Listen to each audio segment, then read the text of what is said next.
Okay, we harvest mangoes when they are matured, but not when they are ripe. When you harvest them when they are ripe, you ending up losing all your mangoes. Because when you send it to the companies, the factories for them to process, they are going to reject it. But they like the mangoes when it's green, when it's matured. So those of us who don't have any idea of what 20 tons is, help us understand 20 tons, the value of 20 tons. Okay, currently we have the companies here who are buying it at 5 cedis 50 per space. Okay. Last season they bought it at 6 cedis. So now that it reduces because there's plenty mangoes again for this minor season. People have got a trip. People have got a trip, you know. You know, because we are educating more people, you know, they are also learning from all that. Sure, so there's mango. Even BA areas who normally don't get mangoes at the minor, they are all having mangoes now. Interesting. Yeah, major was around 3.5 then 4.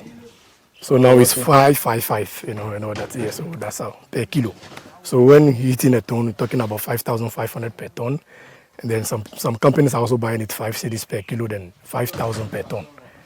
Oh, yeah, okay. So that's how it is. Yeah. So if you want to understand the amount of money you are making, 5,000, but by the 40, you can understand.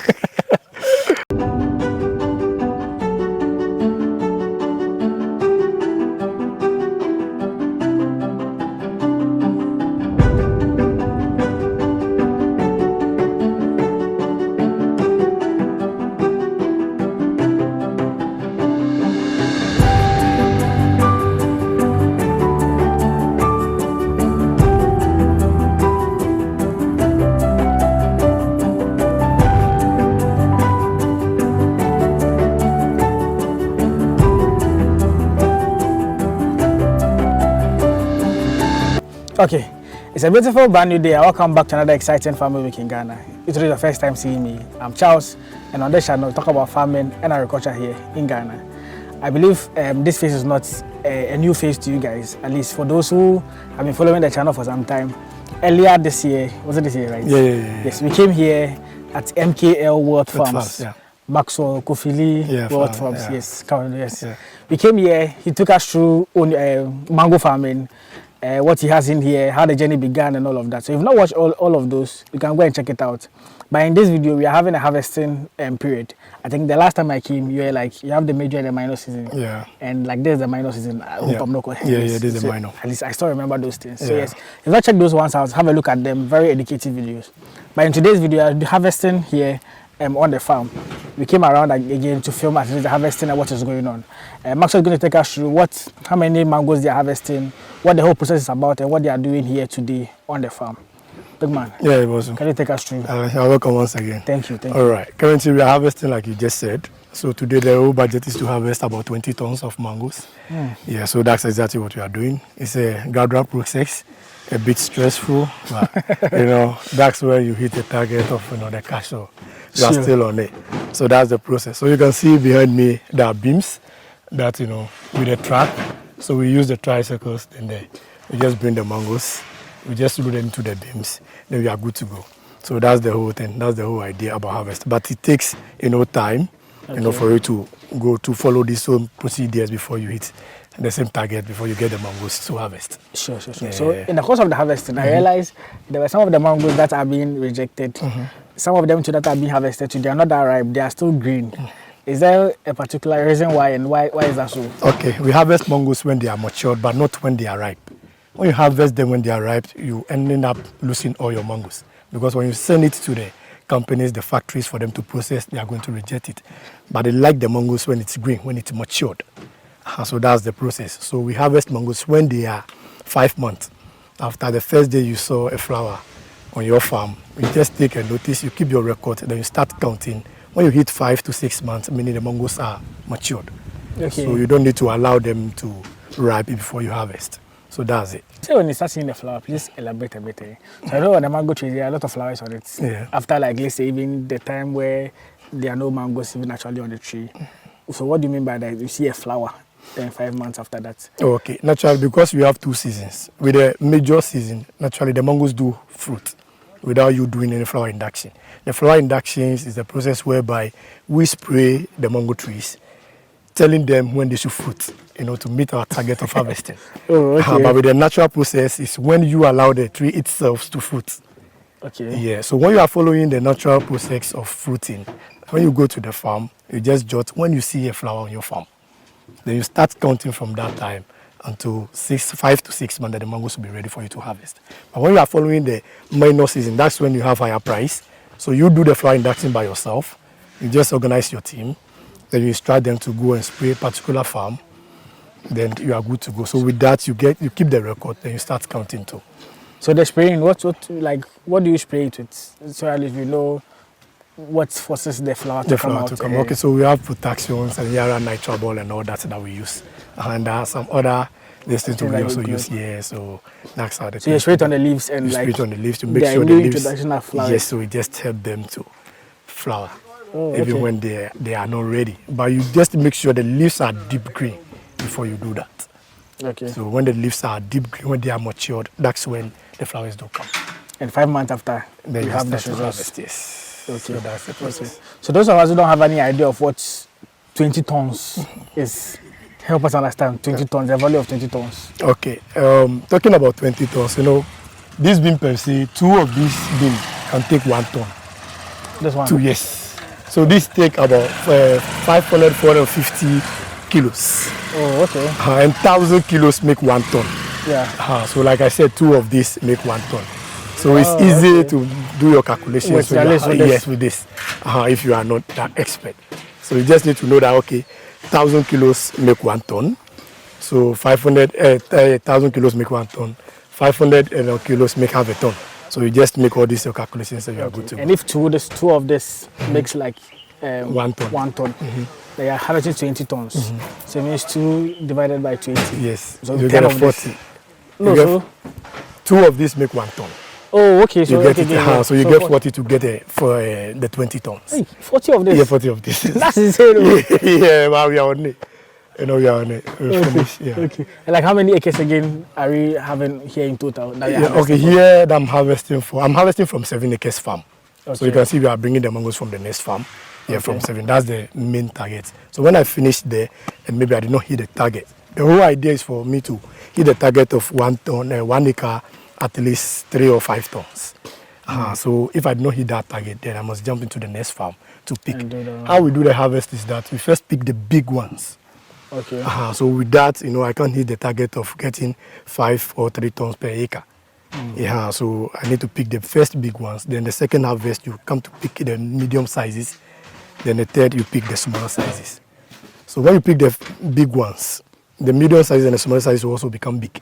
So your next agenda, then you also pick them. So that's how we go the process of. But I'm sure even with the big ones, at least more of them will fit into this. Exactly. As compared to like having the small ones. Yeah, so that's how they. And also with the pricing to the big ones. Yes, because the same when you weigh the kilo and you hit the target, they are all weight before you get it. But the companies, they love it when it's at a big size. Yeah, you type them. So that's how it is. Sure. I also remember from our previous interview, you said the minor season is where like you make more profits. The major ones, like everyone is having the boom. So currently, how much does the price go for like for the mangoes? Okay. Currently, we have the companies here who are buying it at 5 cedis 50 pesos. Last season, they bought it at 6 cedis. So now that it reduces because there's plenty mangoes again for this minor season. People have got the trick. Because we are educating more people, they are also learning from all that. Sure, so there's mango. Even BA areas who normally don't get mangoes at the minor, they are all having mangoes now. Interesting. Yeah, so because of that, the companies realize, no, it's not so many in other surroundings that are having the mango. So other places as well. Yeah, so because of that, they also reduce the price. Okay. And steps, because most of the farms around have their fruits. So they also get something once we also make. It's far better compared to major season. Same, What's the price for the major like now? Major was around 3.5 then 4. So now it's 5.55, and all that. Yeah, so that's how per kilo. So when hitting a ton, we're talking about 5,500 per ton. And then some companies are also buying it 5 cedis per kilo, then 5,000 per ton. Okay. So that's how it is. Yeah. So if you want to understand the amount of money you are making, 5,000, but by the 40, you can understand. Nice. So so the harvesting too. Can you let us know? Because as we went around as well, we understood when you're harvesting, sometimes you have to catch the mangoes. Yeah, make sure they don't fall down. Make sure they don't fall down. What's the rationale behind that, and why is that so? Okay, because so that the mangoes don't crack. Because of the dry season, the ground is very hard.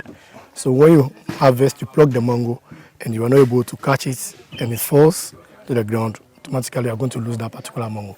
Okay. So at least you need to make sure you harvest, then you Catch it. catch it modern, and not allowing it to touch the ground. So that's how the trick. So when your trees are not that tall, it helps. That's why pruning is very important. But when you allow the trees to be taller, when you are harvesting, definitely plenty of these mangoes will crack. When they crack, companies don't like it. Oh, okay. Yeah, so those are the tricks. They will not buy mangoes when they are cracked. You ended up losing all your mangoes. Because when you send it to the factory, they will give you much reject. Yeah, so those are things you need to put in place. Okay. So I realized the lady there, some of the mangoes are there. Some of them, when it comes to look at it, she'll take them out and all of that. Yeah. I'm guessing she's checking the cracked ones and the ones that are not good. Yeah. So the ripe ones, my question is, since now, because I've went around the trees, I saw there are some that even, I don't know whether animals consumed it on the tree. Yeah, animal, bats and other animals. Hey, they love it. And they have this kind of sense that they can smell mangoes that's ripe. Now even we human beings cannot know.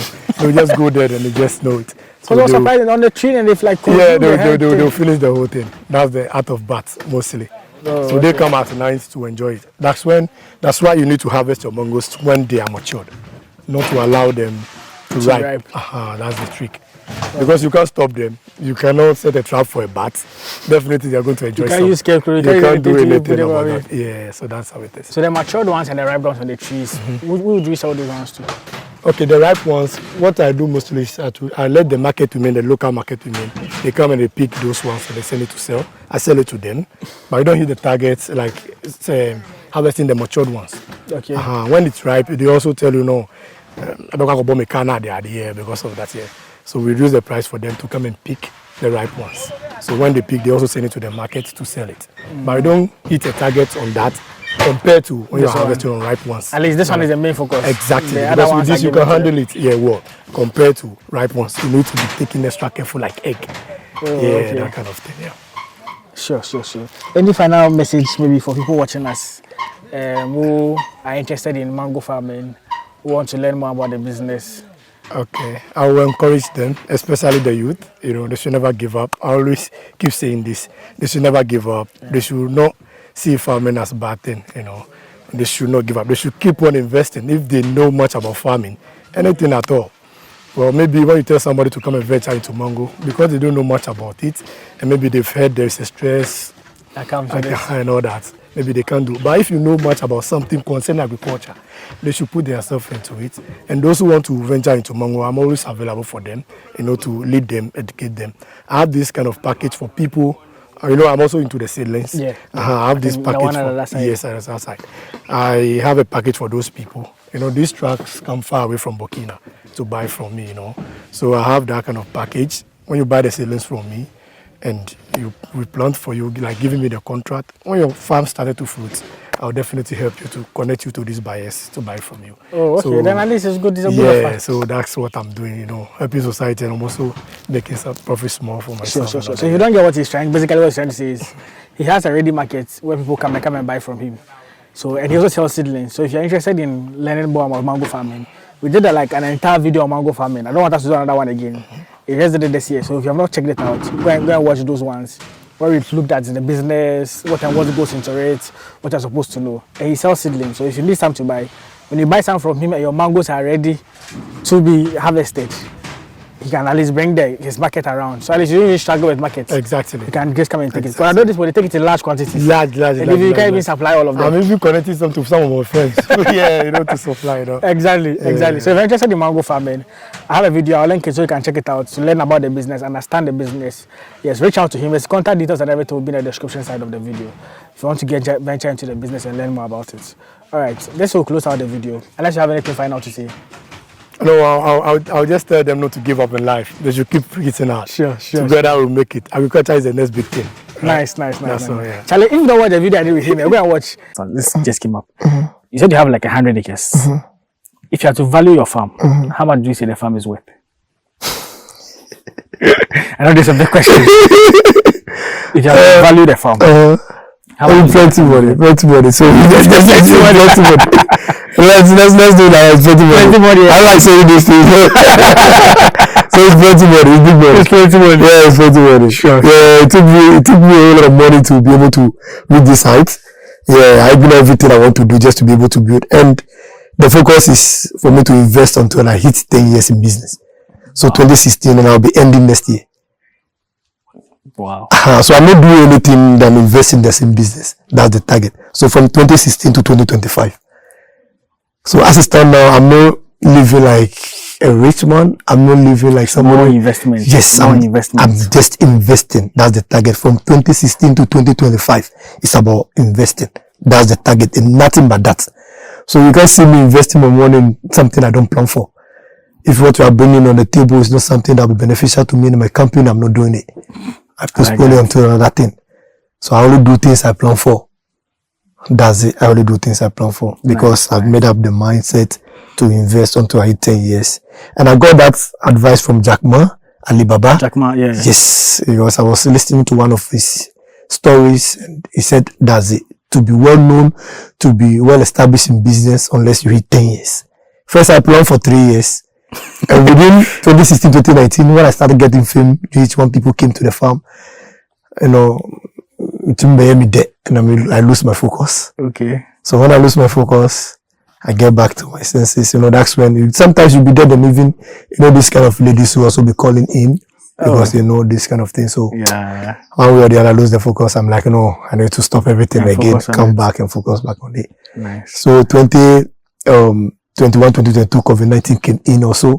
It was not easy. Blue Skies gave me money for my fruits so I can sell it to another company. And where they are going to sell the fruits to, COVID is there. So they can move the fruits there. Yeah. So I need to, I can harvest. I left the fruits. It was not easy that year for me. So when COVID came in, it was not easy. But I was able to start my fruit because I was having the seedlings. So I was raising money from the seedlings. I took care from all the farms, paying off workers and all that. That's when I sold some of the grass cutters out. Okay. To be able to raise Most money to do. So, you know, one thing about investment is, you know, I raise money here and I invest in other things. Yeah. So when I was facing challenges here, I got money from other things to bring it back into it. And I got my farm back. Nice. So then I start booming. So after that, again, I got the challenge of climate change. The actual dates I used for my flower induction for me to get mangoes, I was still not believing the climate change. I was still using the same old dates. So when the time that mangoes, the flowers don't need rain, that's when the rain comes. So it will rain continuously for like a month. It affects the mangoes. It affects the mangoes. With that, it's hard for you to protect the flowers if you are not on the farm. So from last 2 years, I'm like, okay, 2022, I'm going to change the whole thing. I changed my date and I started harvesting again. Nice. So that's it. I like the first video. I like even the farm tour we did. I like the how to start a mango farm. All are like banger videos. Yeah. Go and check it out. You learn a lot. You'll be inspired a lot to go into mango farm. Even though it takes time when you start planting them, but these crops are there forever. They are forever. Generational inheritance. People after people will just inherit. Yeah, so at least as you said, you took it from your dad. My dad, yeah. And here is expanding the business. Doing more, so you can also start and also make more money from it. All right, I'll see you guys in the next one. Peace out.